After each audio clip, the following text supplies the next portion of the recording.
welcome to the inaugural episode of Immersive Sounds, a bi-monthly and in-depth look into the Atlanta and Athens music scenes.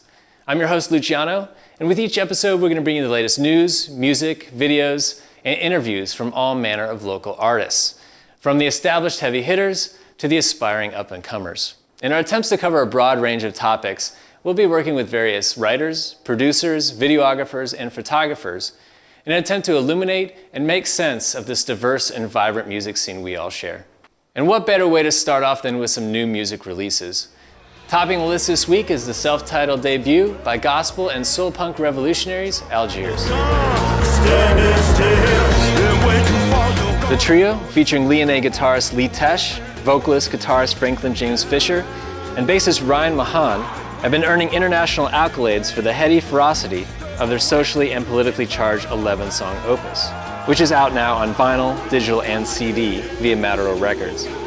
The band recently wrapped up a string of shows with post-punk luminaires and label mates Interpol, but are back on the road once again this month. On Friday, the trio kicked off their new tour with a record release show at the Earl, where the guys were kind enough to take time from their busy schedule to answer some of our questions. So be sure to stick around for that later in the show. Other releases to pay attention to this week include Rattlesnake Church, the new record from psych dub Space Cadets, The Ruination, as well as the debut EP from newcomers Transistor On. Folk pop band 100 Watt Horse are preparing the release of their newest LP, out next Tuesday on Bear Kids Recordings and Dear Bear Wolf. Today we're excited to premiere their newest single, Want It. Let's take a listen.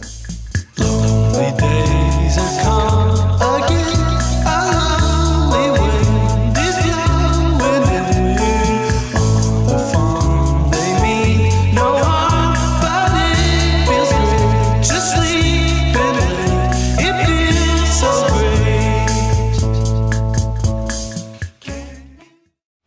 Turning our attention to music news, Atlanta rockers Bliss have announced they have signed with Sargent House, home to such indie stalwarts as Russian Circles, Deaf Heaven, Boris, and Earth.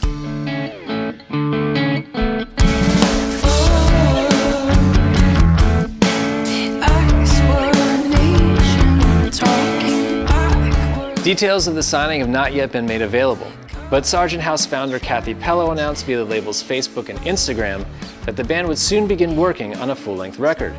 The LP will be a follow-up to the band's 2014 EP, Starting Fires in My Parents' House, available now for download on Bandcamp.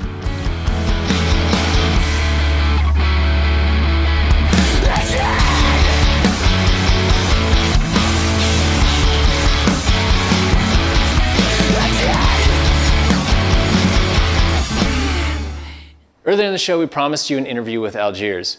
As we mentioned, the band has been very busy as of late, but last week they were gracious enough to take some time and talk to Immersive Sounds' own Guillermo Castro and answer some of his questions. Here's what we learned. The vast difference that you have between the suburbs of Atlanta and the actual city of Atlanta, and they may as well be a universe apart, because we talked about, to a lot of people outside of the U.S., we've talked about growing up in the suburbs of Atlanta, and they kind of conflated that with the city of Atlanta, and it couldn't be any more different, you know what I mean? And we always kind of looked to Atlanta as this sort of can I say cultural oasis? Sure, yeah. You know what I mean? And I remember actually my cousin Gary, he used to bring me down to Atlanta to see Little 5 Points, and you would right. see.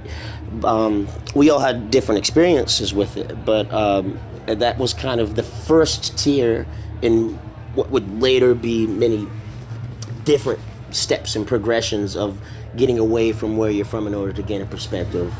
I think a lot of it is just the three of us come from quite different places at times, and the point that we've arrived is just kind of the overlap of a lot of that, and we're pulling from different things that either we grew up with or inspired us, or things that really moved us when we maybe lived here, or moving to these other spaces that then influenced us there.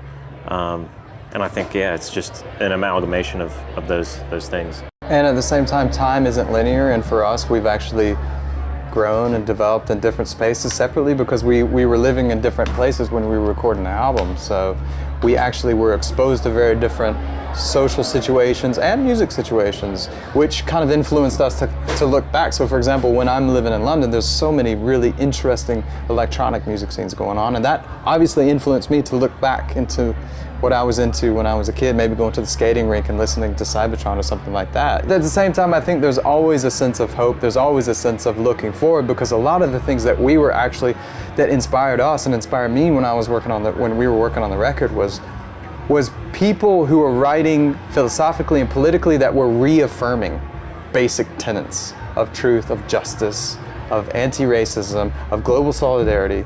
But the fact that we all are from here, it does serve as some sort of a common denominator as a referential point.